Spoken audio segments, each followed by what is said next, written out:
It's been 30 years since we realized that the viaduct had a serious problem. To now look at the geological events that got us to where we are now, soon to open an earthquake-resistant tunnel, and hope that we can get through the next month driving on the viaduct. I started working on this story last summer when we thought the tunnel might be open by Thanksgiving. It didn't open by then, but I do want to warn you about some elements in this story that some people might find disturbing. Interstate 880, leading off the Oakland Bay Bridge, the grim job of recovering bodies continues tonight. 26 hours after a 7.0 earthquake struck the Northern California area, collapsing this interstate highway during the peak of rush hour. As many as 200 cars may be trapped there. Northern California, 1989, Interstate 880. This is the Loma Prieta earthquake. The magnitude later downgraded to a 6.9, but it's still bad. Please leave the area now. These images of wrecked homes in San Francisco's Marina District still iconic. But it was this stretch of Interstate 880, which is also known as the Cypress Freeway, where most of the Quake 63 deaths occurred. The stacked decks pancake one on top of another, and for days a drama plays out to try and rescue people trapped between them. I commuted on that thing. It was bumper-to-bumper traffic. And if this structure had been shaken anywhere near as strong as that one was shaken, we would have seen a similar type of thing. California's tragedy quickly shifts our focus back to Seattle. Look familiar?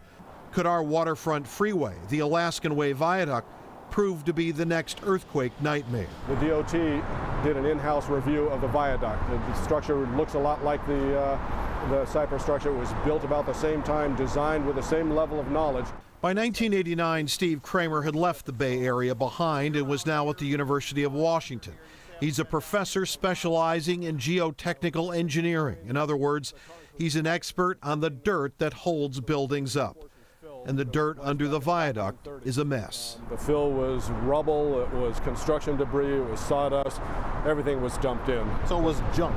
It was junk, yeah. It was just put in there haphazardly.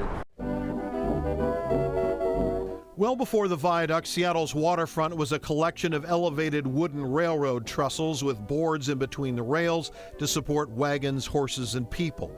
When they filled it in, the city built a wooden seawall to keep all this new dirt from sliding into Puget Sound. Then after World War II, they started building a freeway on top of it using that same fill. Then a dozen years after the 1989 California disaster, we have a smaller one of our own, the 6.8 Nisqually earthquake. Initially, it looks like the viaduct does pretty well. The viaduct closed and inspected. Basically, we're looking for any significant structural failure. They didn't find any of that. Then a few weeks later, that junky dirt begins to move. Movements of the ground can continue for some period of time after the earthquake shaking has ended. So that's a problem with liquefaction, and it's a problem for any structures that are supported on liquefiable soils. Nisqually was the slow version, but in a bigger quake or a closer one, that liquefiable soil would become disastrous. Nisqually finally raises the alarm. Liquefaction is just what it sounds like when poor, especially wet dirt, is shaken by an earthquake. It starts to jiggle like jello, actually amplifying the shaking. Then it flows, losing what little strength it has. This Washington State Department of Transportation animation was released in 2009 and is based on earlier tests of that waterfront fill, creating what's considered a credible animation of what a quake would do to the seawall in the viaduct. This animation considered so disturbing, the Transportation Department debated whether to even release it.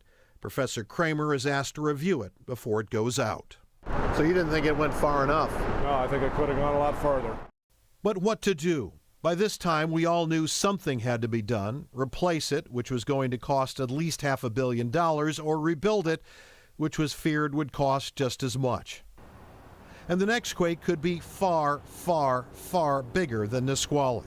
A quake along the Cascadia subduction zone expected to last more than 5 minutes. A quake rated at a magnitude 9 or larger.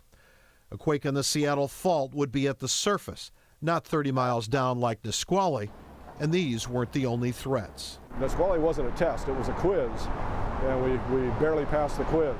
But it would take money, far more than those initial estimates. For now, the cracked viaduct would have to be braced up and patched up.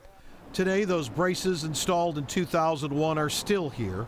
That lighter gray, those are epoxy patches designed to hold the concrete together. Every 6 months for the past 18 years, the viaduct is closed for inspection. It will take more years to get the process to replace it moving. Everybody wrung their hands, said the right things, but nothing happened. It took the Nisqually earthquake to bring a few chips of concrete down and cause some cracks for action to take place. And I'm really grateful that it did without being enough to cause any damage or hurt anybody. But we kind of living on borrowed time. So say goodbye to the viaduct and hello to the tunnel, and tomorrow we'll talk about the ability of the tunnel to not end up in the kind of animation you just saw and why. Okay, so they're planning a big party. The tunnel is going to open on February 4th. Is that a pretty solid time schedule? It's pretty solid, but it's Okay. not super solid. Want to clear that up if there were any doubt. So the big party is on February 2nd and 3rd. That's the grand opening. Primarily that's Saturday. The idea is to have it open the 4th. That could slide a couple of days because, let's face it, weather in January is not all that great. So, Glenn, the viaduct survived the quake in 1965, barely survived the Nisqually. Wasn't there something before that, though? Yeah, there was another quake in 1949, which is also rated at a 6.7.